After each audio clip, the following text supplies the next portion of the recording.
Good morning, my dear student and my dear friends. This video is for the form first year and subject is social pharmacy and chapter is nutrition and health. I am Chandramohan Singh and my channel is Super Pharmacy and nutrition and whole health. This is lecture number 7.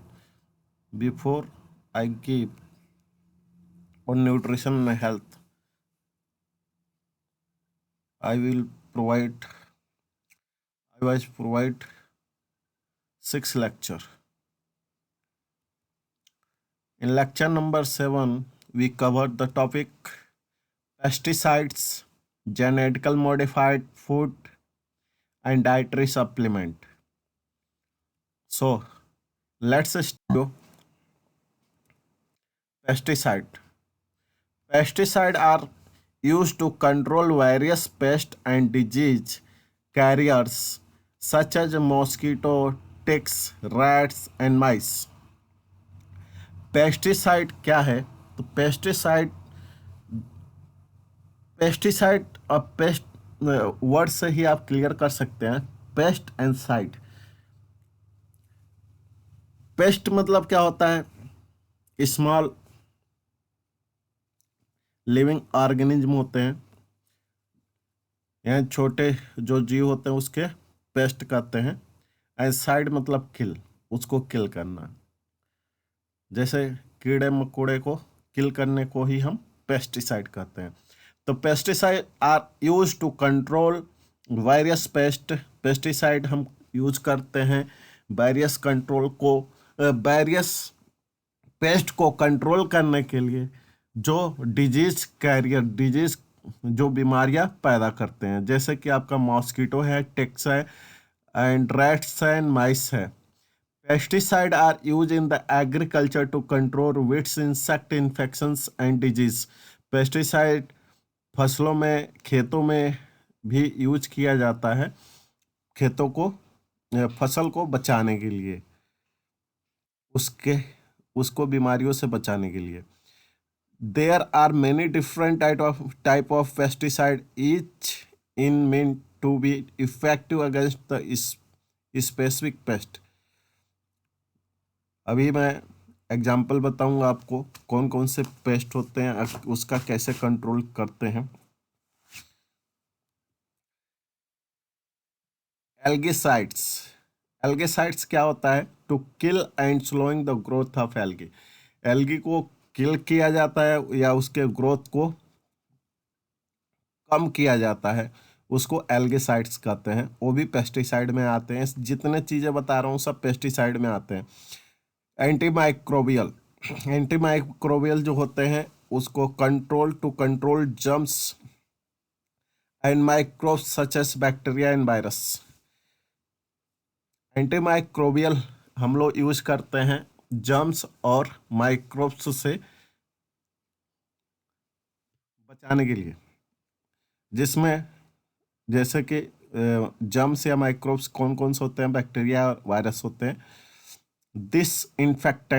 Disinfectant to control germs and microbes such as bacteria virus. Disinfectant germs से ही बचाते हैं, लेकिन ये surface पर होते हैं। अब सरफेस पर इसको यूज करते हैं, तो सरफेस पर बैक्टीरिया और वायरस के लिए यूज करने वाले को हम डिसइंफेक्टेंट कहते हैं। Fungicides to control fungal problems like moulds, mildew and rust. Fungicides जो फंगस से बीमारियां हैं उसको कंट्रोल करने के लिए फंगिसाइड्स यूज करते हैं। Herbicides kill or inhibit the growth of unwanted plant also known as weeds. Weeds, इसको विट्स के नाम से भी जाना जाता है। और फंगिसाइड्स हर्बिसाइड्स जो होते हैं, जो हर्ब होते हैं, जैसे हमारे खेतों में जो क्रॉप फसल से लगाते हैं उसके साथ फसल के साथ बहुत सारे छोटे छोटे फसल टाइप के ही निकल आते हैं खेतों में, उसको हर्ब्स कहते हैं, घास फूस कहते हैं। उसको कंट्रोल करने के लिए या किल करने के लिए हर्बिसाइड्स यूज करते हैं। इंसेक्टिसाइड, इंसेक्ट जो कीड़े मकोड़े हैं उसको कंट्रोल करने के लिए इंसेक्टिसाइड्स यूज करते हैं। Insect growth regulators to disrupt the growth and reproduction of insect. Insect के ग्रोथ को रेगुलेट किया जाता है कि वो फर्दर अपना इंसेक्ट का ग्रोथ या प्रोडक्शन बढ़ाए ना, क्योंकि इनकी संख्या बहुत बड़े अमाउंट में पैदा होती हैं। Rodenticide, rodenticide to kill rodent like mice, जो थोड़े बड़े जीव होते हैं उसको रोडेंट बोला जाता है, और उसके लिए रोडेंटिसाइड यूज किया जाता है, जैसे mice, rat and gophers hoppers. Wood preservative to make wood resistance insect, fungus and other pest. ये थे आपके कुछ पेस्टिसाइड्स के एग्जांपल्स। ये सारे पेस्टिसाइड्स आते हैं। उसके बाद से इल इफेक्ट ऑफ पेस्टिसाइड, तो they are following: vector borne disease, infectious disease such as the West Nile virus, Lyme disease, rabies can be carried and spread by vector disease carrying species such as mosquito, ticks and rodent। कुछ छोटे जीव की वजह से हमारे शरीर में infections होते हैं, वो हम पेस्टिसाइड यूज करते हैं, उसके भी इफ़ेक्ट होता है हमारे बॉडी पर। अस्थमा एंड एलर्जीज काज होते हैं। Indoor house pest such as cockroach can contribute asthma and allergies, जो घरों में कॉकरोच पाए जाते हैं वो अस्थमा एलर्जी काज करते हैं इसका पेस्टिसाइड यूज करने पर। In addition to registering product to control this pest, microbial contamination, various microorganisms including bacteria, virus, protozoas can cause the microbial contamination in the hospital, public health clinic and food processing facilities। बहुत सारे microbes जो होते हैं हमारे food को या hospital में या पब्लिक हेल्थ क्लिनिक्स जो होते हैं उसमें आपको इन्फेक्शंस काज करते हैं, तो उसके लिए हम माइक्रोबियल एजेंट यूज करते हैं। और उस एवान फ्लू को स्वाइन फ्लू के नाम से भी जाना जाता है। समटाइम्स कॉल्ड बर्ड्स, जो बर्ड्स के इन्फेक्शन या बर्ड्स से फैलता है, यानी उस इन्फेक्टेड बर्ड को हम खाते हैं तो उससे फैलता है। Naturally and chiefly in the birds, infections of this virus and occurs in humans. Prions, certain protein found in the cells and the central nervous system in animals may exist in the abdominal infectious form called prions. Anthrax क्या होता है? Biological agent such as Bacillus anthracis spores cause a treat the public health and national security। Genetical modified food के बारे में जानते हैं, तो इसको GMF भी बोलते हैं, यानी जेनेटिकल मॉडिफाइड फूड। तो जेनेटिकल मॉडिफाइड फूड क्या होता है? Genetically engineering food have been their DNA change using genes from one plant or animals, यानी कि हम किसी भी प्लांट का DNA जो है वो किसी ऑर्गेनिज्म या किसी एनिमल के DNA, किसी ऑर्गेनिज्म के DNA से मॉडिफाइड कर देते हैं, उसी को हम जेनेटिकल मॉडिफाइड फूड कहते हैं। ये बायोटेक्नोलॉजी के थ्रू होता है, इसको जेनेटिकल इंजीनियरिंग कहते हैं। Scientist take gene from the desired nature in the plant or animal, they insert the gene into the cell another plant और एनिमल्स। साइंटिस्ट क्या करते हैं कि जीन जीन जो होता है, जीन यानी कि जो डीएनए डबल स्ट्रैंड में आपका जीन्स पाए जाते हैं, उस जीन जीन को डिजायर नेचर यानी कि अपने इच्छा के अनुसार, मतलब जो वो चाहता है उ- उस उस जीन को प्लांट में डाल देता है, जिसके वजह से एक नया प्लांट अपना जनरेशन तैयार हो जाता है, जिसको हम जेनेटिकल मॉडिफाइड प्लांट कहते हैं। Genetical engineering can be done with the plant animals bacterias other very small organism.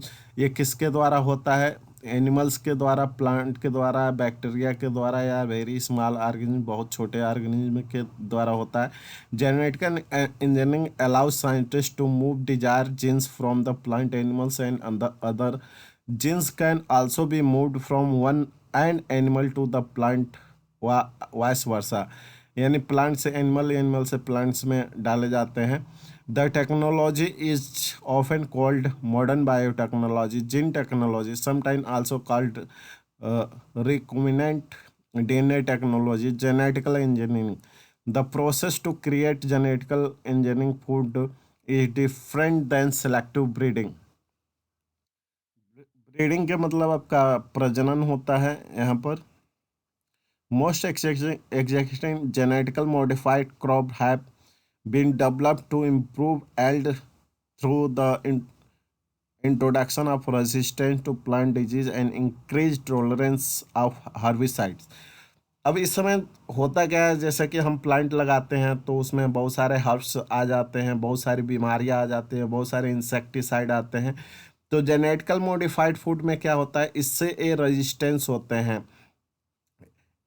मतलब बहुत सारी बीमारियों से रेजिस्टेंस हो जाते हैं, उनको बीमारियां लगती नहीं हैं। बहुत सारे हर्ब्स उनको जैसे परेशान नहीं करते हैं, जैसे हर्ब्स की वजह से प्लांट दब जाते हैं, तो हर्ब्स हर्ब्स के वजह से प्लांट हमारे क्रॉप्स जो है वो दबेंगे नहीं, वो ग्रोथ अपना करेंगे जेनेटिकल मॉडिफाइड में। जो genetically modified food can also allow for the reduction in the food prices through improve the yield and reliability। और जेनेटिकल मॉडिफाइड जो क्रॉप्स होते हैं उसके वजह से हमारा क्या होता है कि हमारा अर्निंग अर्निंग जो होता है, यानी कि जो प्रोडक्शन उनका होता है वो अधिक मात्रा में होता है, जिसके वजह से प्राइसिंग आपका लागत कम आएगी। आगे देख,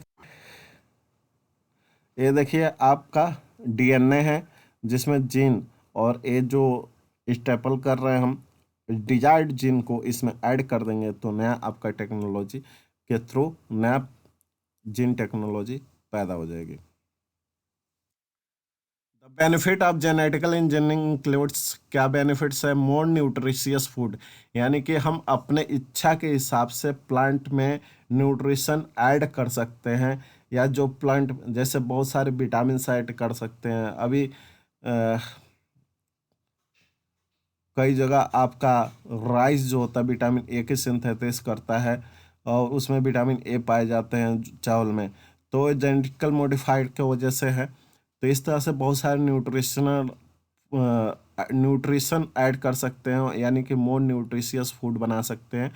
टेस्टियर फूड, अपने टेस्ट के हिसाब से उस क्रॉप्स को हम पैदा कर सकते हैं। उसका desire and drought disease and drought resistant plant and required fewer environmental resources such as water and fertiliser.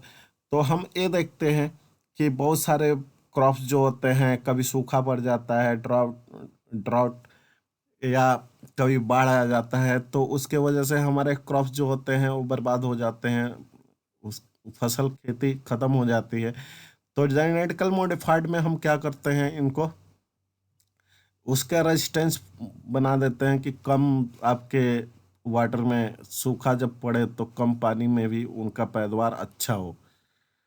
Less use pesticide, और जो केमिकल्स हम यूज कर रहे हैं उसकी मात्रा कम होगा तो हमारा इन्वेस्टमेंट कम होगा और आपका फसल ज़्यादा, प्रोडक्शन ज़्यादा होगा, जिसके वजह से आपकी लागत कम लगेगी। Increase supply of food with the reduce cost and longer self life, जो मैंने बताया आपका लागत कम लगेगी। Faster growing plant and animals, food with the more desirable nature such as the potatoes that produce less of the cancer causing substance when fried। जैसे हम अगर potato को फ्राइड कर देते हैं तो कैंसर काज करता है, तो उसको जेनेटिकल मॉडिफाइड, पहले ही जेनेटिकली मॉडिफाइड कर कर उसका कैरेक्टर चेंज कर देंगे, नेचर चेंज कर देंगे। नेचर चेंज करने की वजह से हमारा क्या होगा, जो कैंसर काजिंग एजेंट है वो चेंज हो जाएगा, निकल जाएगा।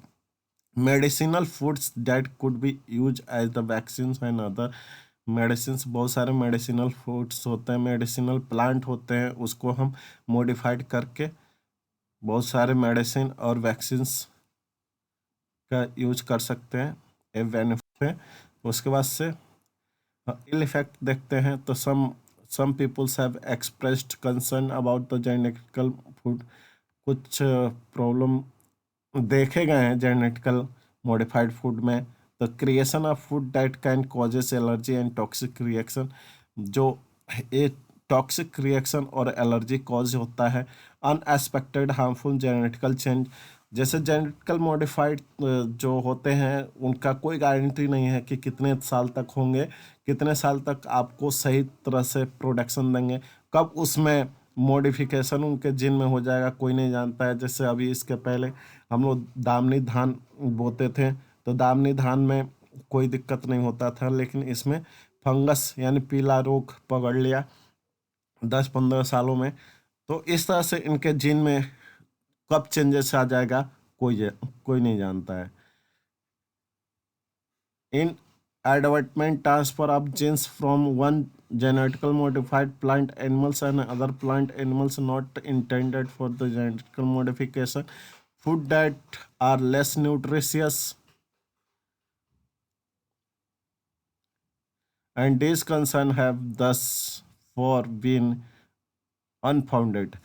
कुछ कंसर्न जो होते हैं अभी तक मतलब क्लियर नहीं है कि जेनेटिकल मॉडिफाइड फूड जो है वो आगे कब तक रहेंगे, उनके अंदर जो न्यूट्रिशन है वो कब तक रहेगा, कब कम हो जाएगा, कब क्या रहेगा, एक क्लियर। फूड सोर्सेस जो होते हैं जैसे आपके cotton, corn and soybeans are the main genetical crops grow in the United State. Most of these are use to make ingredient for other foods such as cotton है, corn है, आपका मक्का है, soya beans है, ये जेनेटिकल मॉडिफाइड यूनाइटेड स्टेट में चलते हैं आपके। Corn syrup use as the sweetener in the many food and drinks, corn syrup use किया जाता है आपके फूड और ड्रिंक्स में। Corn starch use in the soups and soap, soybean, corn, and canola oils are used in the snacks, foods, and breads and salads, dressing, and mayonnaise. Sugar from the sugar beets, livestock feed. Other major genetically modified crops includes apples है, apples genetical modified किए गए हैं, papayas किए गए हैं, potatoes किए गए हैं, स्क्वैश किए गए हैं। ये सारे कुछ एग्जाम्पल है जेनेटिकल मॉडिफाइड फूड के। आगे देखते हैं तो डाइटरी सप्लीमेंट क्या होता है, यानी डाइटरी जो डाइट में हमें खाने में जो न्यूट्रिशन मिलता है वो नहीं मिल पाता है, तो हम सप्लीमेंट के रूप में उसको यूज करते हैं। ये फिगर्स हैं, कुछ देख लीजिए। Dietary supplement can be beneficial to any age, but they can also have unwanted side effects such as unsafe prescription drug interaction. Dietary supplement जो होता है किसी भी एज के लिए आपको इफेक्टिव होता है, यानी कि न्यूट्रिशन या सप्लीमेंट देते हैं। They could also work to all. It is important to understand the supplement you are taking and why you are taking them. Talk with your doctor if you are considering taking a supplement. ये जैसे हमारे body के लिए important है कि नहीं है, इसको आप कंसर्न करेंगे डॉक्टर से कि हमें विटामिन्स या सप्लीमेंट की ज़रूरत है या नहीं है। Dietary supplement substance you might use to nutrient to your diet or to lower your risk health problems such as osteoporosis and arthritis. Dietary supplement लेने की वजह से हमें कुछ बीमारियों की कमी हो जाती, बीमारियां कम होती हैं क्योंकि न्यूट्रिशन हम टाइम टू टाइम लेते हैं। Dietary supplement come in the form of pills, capsule, powders, gels, capsules and tablets, extract or liquids. Dietary supplement जो होते हैं वो हमारे मेडिसिनल फॉर्म में आते हैं, यानी कि पिल्स गोली के रूप में, कैप्सूल्स के रूप में, पाउडर के रूप में आता है, जेल कैप्सूल्स के रूप में आता है, टैबलेट्स के रूप में आता है, एक्सट्रैक्ट आर लिक्विड के रूप में आता है, यानी कि सिरप के रूप में। They might contain vitamins, minerals, fibres, amino acid, herbs and other plants or enzymes. ये क्या इसमें क्या होता है? इसमें विटामिन्स होते हैं, मिनरल्स होते हैं, फाइबर्स होते हैं, अमीनो एसिड्स होते हैं, हर्ब्स होते हैं, प्लांट्स एंड एनिमल्स। बहुत सारे आप सप्लीमेंट आप मार्केट में देखेंगे आजकल, बिना जो पर्चे मिलते हैं उसमें मैक्सिमम आपका 99% जो प्रिस्क्रिप्शन होता है बिना डाइटरी सप्लीमेंट, बिना सप्लीमेंट के कुछ होता ही नहीं है। Sometimes the ingredient in the dietary supplement are added food and drink. कुछ सप्लीमेंट हम खाने के साथ या ड्रिंक के साथ मिलाते हैं, पीने के साथ मिला देते हैं, जो न्यूट्रिशियस होते हैं जैसे मिनरल्स होते हैं वो पानी के साथ मिलाकर लेते हैं। नेक्स्ट देखते हैं हम लोग डाइटरी सप्लीमेंट कौन कौन से होते हैं। जैसे कैल्शियम आपके हो गए, calcium works at the vitamin D3 to keep the bone strong. All ages of the bone can lead the fracture in the both older women and men. Calcium is the found in the milk and milk product, canned fish and soft bones. Calcium यहाँ से मिलता है। अगर हमें supplement नहीं मिल पाता है तो हम उसे कैल्शियम बारी सप्लीमेंट टैबलेट या कैप्सूल्स के रूप में लेते हैं या सिरप्स के रूप में लेते हैं। Vitamin D check with your doctor about the adding the vitamin D fortified milk. जैसे विटामिन डी के साथ फोर्टिफाइड मिल्क हम बनाए मार्केट में आते हैं, उसको आप लेते हैं तो विटामिन डी या विटामिन डी के प्रोडक्ट आते हैं, उसको विटामिन डी लेने की वजह से आपका विटामिन डी की कमी दूर हो जाती है। विटामिन B6 जो होते हैं रेड ब्लड फॉर्मेशन में काम आते हैं और हमारे potatoes, bananas, chickens, breast and fortified cereal से मिलते हैं। फोर्टिफाइड सेरल से मिलते हैं। अगर इसकी न्यूट्रिशन की कमी होती है तो हम विटामिन B6 के विटामिन लेते हैं जिसकी and vitamin B12 this keep your red blood cells and nerve system, यानी कि नर्व्स और blood cell, red blood cell में हेल्प करता है।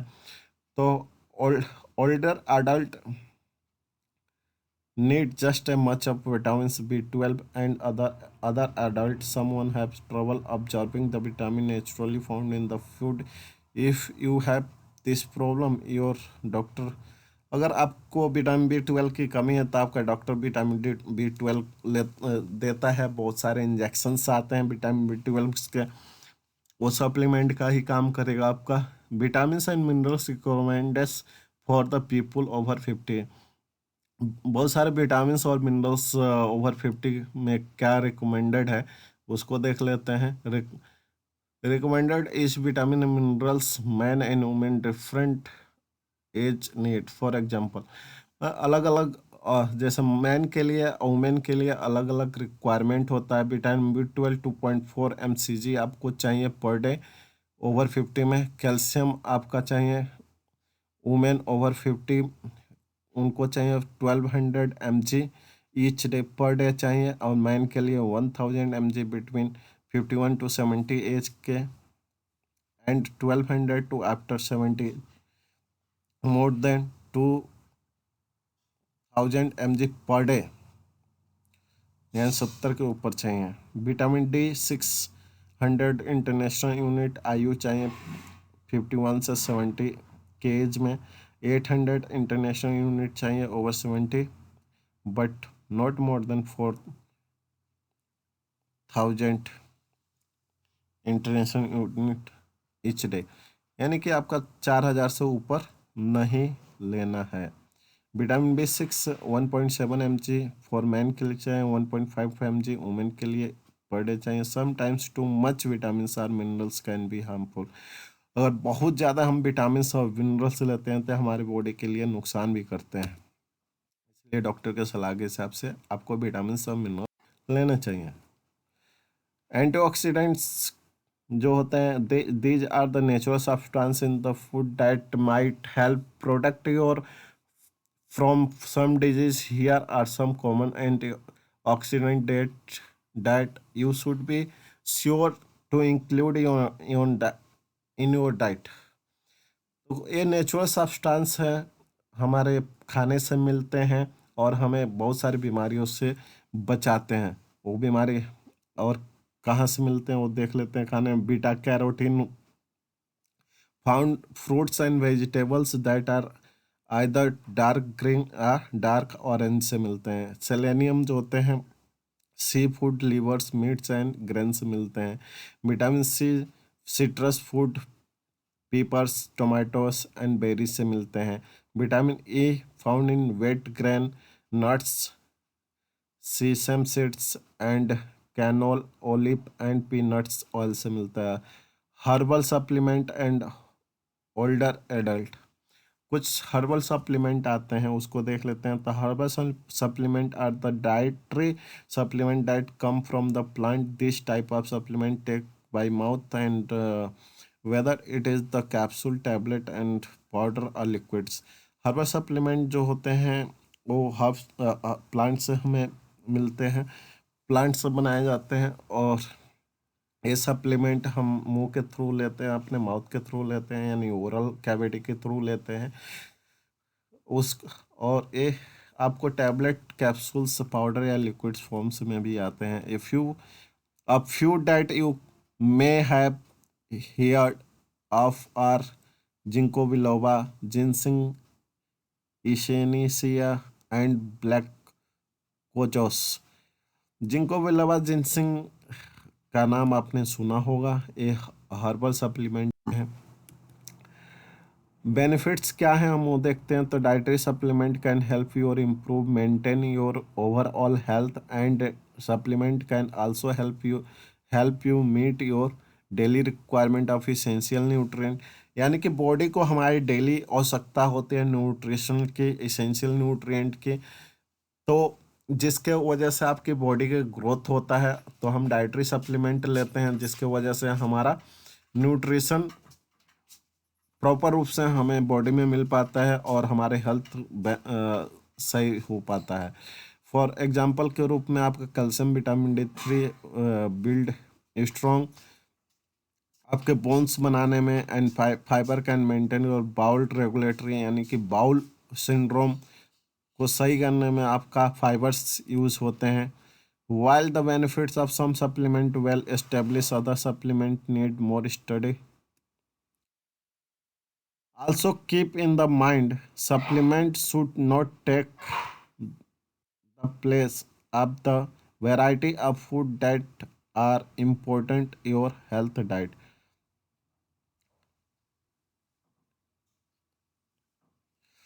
अब जैसे ऐसा नहीं है कि आप केवल सप्लीमेंट लेकर के खाना छोड़ दें और सप्लीमेंट लेकर के ज़िंदा रह सकते हैं।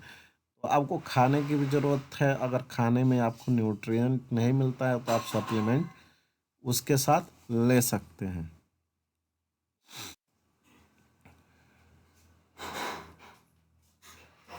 तो ये लेक्चर था आपका डी फार्म फर्स्ट ईयर का, सोशल फार्मेसी सब्जेक्ट था।